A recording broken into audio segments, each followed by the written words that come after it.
Pithapuram municipality, Gollaprolu, Kothapalli మండలాలు కలబోసిన పిఠాపురం నియోజకవర్గంలో కాపు సామాజిక వర్గ ఓట్లు ఎక్కువగా ఉన్నారు.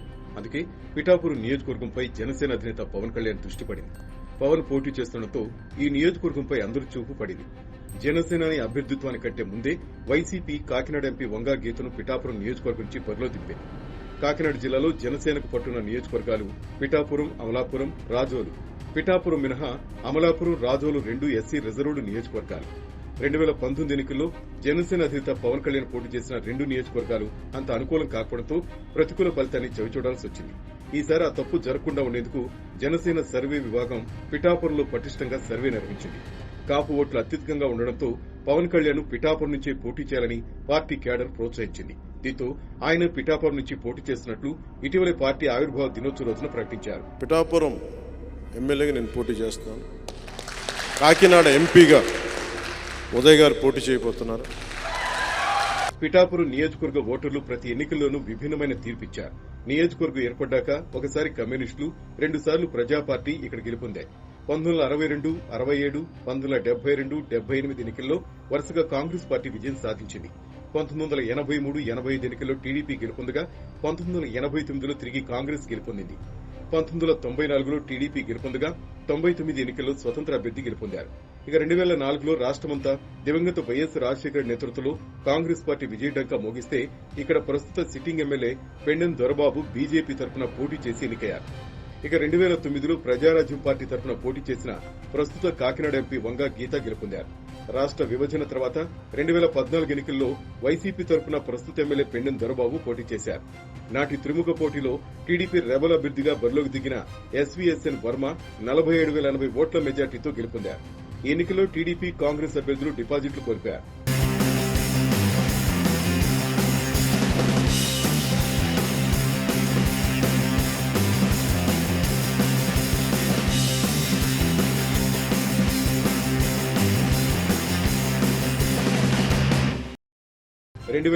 లో ఒకప్పుడు బీజేపీ తరఫున పోటీ చేసి ఎమ్మెల్యే అయిన పెండెం దొరబాబు వైసీపీ తరఫున ఎమ్మెల్యేగా గెలుపొందారు.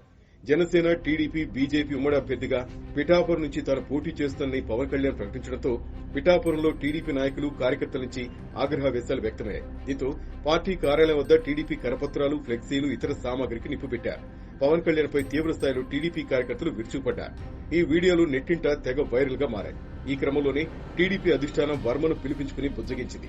ఎమ్మెల్సీ పదవి ఆఫర్ ఇచ్చి వర్మ క్యాడర్ ను చల్లార్చింది.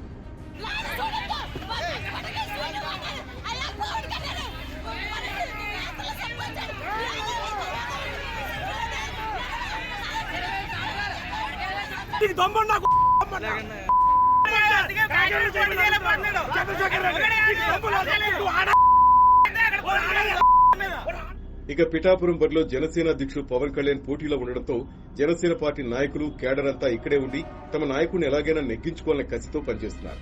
వైసీపీ నుంచి బరిలో ఉన్న వంగా గీతకు కూడా ఈ నియోజకవర్గంలో మంచి పట్టుంది.